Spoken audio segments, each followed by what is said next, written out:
Welcome back. Thursday morning, 9/11. It is 69 degrees out at the airport. Well, there is a 2-week recess in Washington, D.C. as lawmakers head back to their home districts. Now, that does not mean they aren't working. And here with us to talk a little bit about that is Congressman Will Hurd. Good morning, and thanks for being with us. Good morning. Thanks for having me on. Let's start with Syria. The president's decision to strike Syria.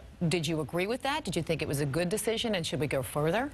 I think it was a good decision. The problems we have in Syria, the refugees, ISIS, has all been because of Bashar al-Assad, the president of Syria.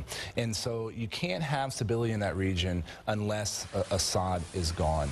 And we also found, this was an overwhelmingly bipartisan support, that the use of chemical weapons is a bad thing. And there should have been a proportionate response. And I think the 59 Tomahawk strike was the right move. What about the calls from Capitol Hill that people saying, well, he should have consulted Congress, should have sought approval before authorizing the strikes? So there's been debate about the War Powers Act, which was passed after Vietnam War.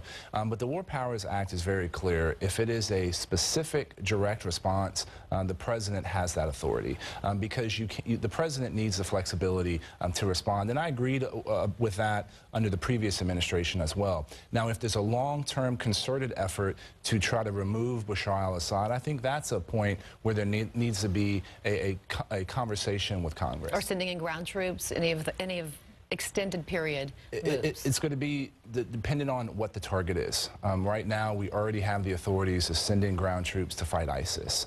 We have some trainers that are already in Syria working with the Syrian rebels. What makes Syria so complicated is it's really not one country, it's 5. One controlled by Bashar al-Assad, one controlled by Nusra Front, which is the Al-Qaeda affiliate, one controlled by ISIS, one controlled by the Kurds, and one controlled by all the other rebels. And so it is a very complicated place, but at the end of the day, Bashar al-Assad must go because he's the reason for many of our problems. Let's move on to the border real quick if we can. Fewer illegal immigrants apparently coming into the U.S. Do you think this is due to the president's tough stance on immigration and border control?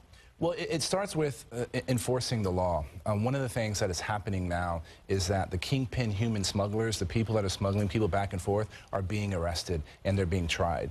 People that are violating the law are being tried. And so when there are consequences to negative behavior, that negative behavior stops. And the opposite is true, too. If there is no consequence to negative behavior, that negative behavior will continue.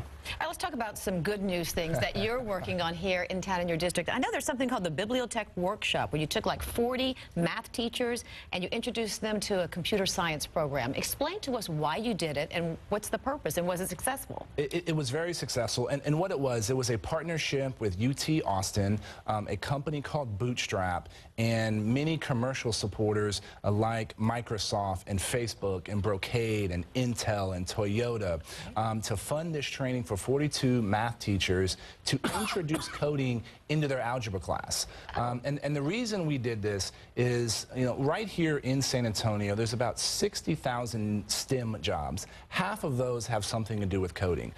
In 2015, there was about 50,000 computing jobs that went unfilled in Texas, where the average starting salary was almost $90,000. These are good jobs. So we have to expose more kids to coding at a younger age. And this program that we did and we hosted at Bibliotech was to get these kids more exposed. And so this spring, over 1,000 kids are going to be exposed to how to code when they've never done that before. And that's just this one spring. And so what we hope is that the principals at these schools see the value in this program.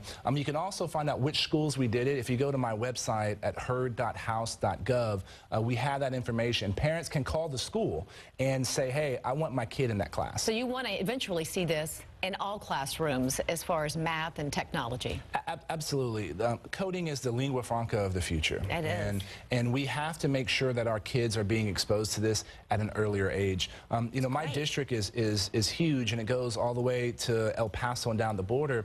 And I was with a number of young girls in middle school, and I asked them what their favorite class was, and they all said math or science. So 70 girls. And so we have to make sure we keep that fire burning in these young kids. You recently took a Facebook Live road trip with a fellow congressman. Great. It was a talk of the town for sure. A lot of people talking about it was nice to see some partisanship, even if you guys were a captive audience in a car for several days. Can we expect another Facebook Live road trip down the road? Well, what Beto and I want to do is start like a congressional cannonball run, and like once a year, everybody has to do a race from San Antonio to Washington D.C.